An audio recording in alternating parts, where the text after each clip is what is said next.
Now we'll have a brief look at the spiritual flavor of Jalsa, looking at those things that have made this convention as beautiful as it has been. This is our spiritual journey through Jalsa.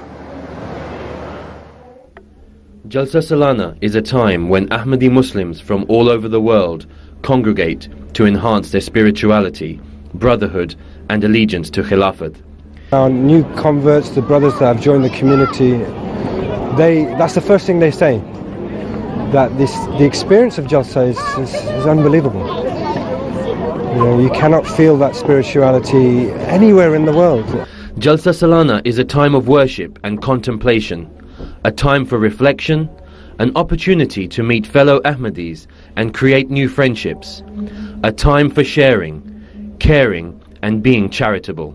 You know, it's kind of like there's always these moments whenever you're having like a highly spiritual moment where you want to kind of hit the reset button a little bit and say, you know, can I start from scratch, you know, and try to build upon, you know, the good things that God has allowed me to do and work past the mistakes and the faults and to like iron these things out. And so it's like a clean slate type of feeling. You know, they're like maybe I've been granted that forgiveness that I was so much seeking, right?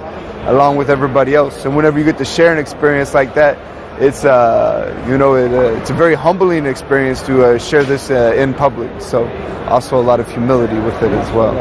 The performance of the Hajjat prayers advances the believer's perception of Allah to new heights. Rising in the early hours with the moon still peeping through the serenity of the night, Ahmadi Muslims silently line up to perform these voluntary prayers, whose virtue have been extolled in the Holy Quran. Incredible. I came on Thursday and on Friday morning I did Tahajjud and I was in the front line, mashallah. I came very early. So when Hazur came and I was praying behind Hazur, I was very, very happy. I think I may have caught Hazur's eye when he kind of came in and saw me. It was very moving because the thing I remember is that the tears of Hazur, his crying in his prayers, and the humility of Hazur, and he has the whole world on his shoulder, and he's,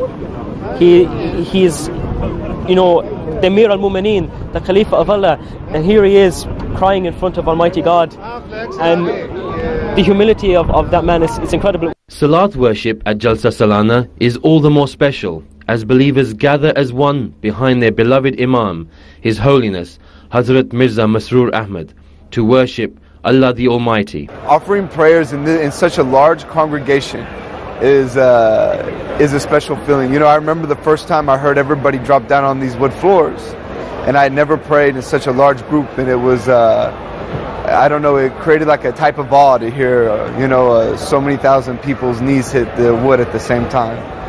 And I always feel like a stronger charge whenever I'm praying in such a large group.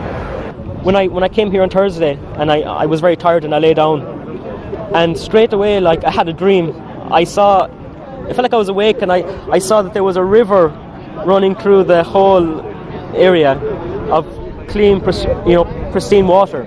And in Islam, that represents revelation and represents purity. And the spiritual experiences which you have here, it's as if the angels have descended from the earth. You're here for the sake of Allah. Hakikatul Mahdi is like the garden of the Mahdi. It's real. Seeing the progression of Jamaat, the brotherhood, it's basically recharging your spiritual batteries. The Bad ceremony is one of the most moving and inspirational features of Jalsa Salana. Every Ahmadi pledges their allegiance to the blessed institution of Khilafat-e-Ahmadiyya.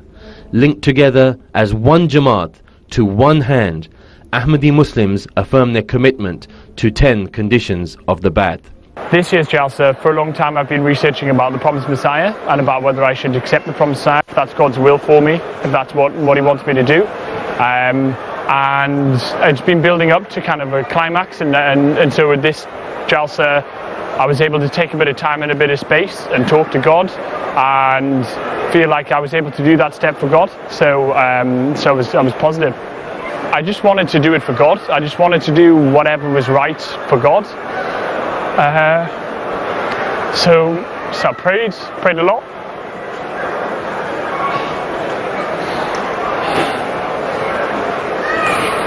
Adina Sarat al-Mustaqim, just guide me down the straight path.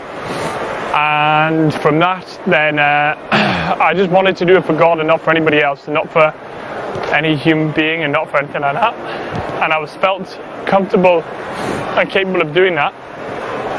So that's what I did. That's what I did. The most memorable experience that I personally had was when I was 18, and I invited a good friend of mine to come to the Jalsa. He came, and without any expectation, on the final day he said he wanted to join the community.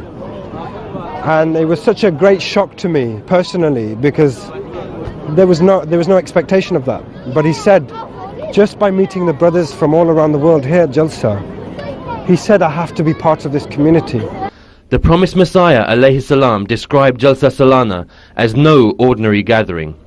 Indeed, it is a journey of spiritual rediscovery and affirmation of faith and adherence to the will of Allah the Almighty.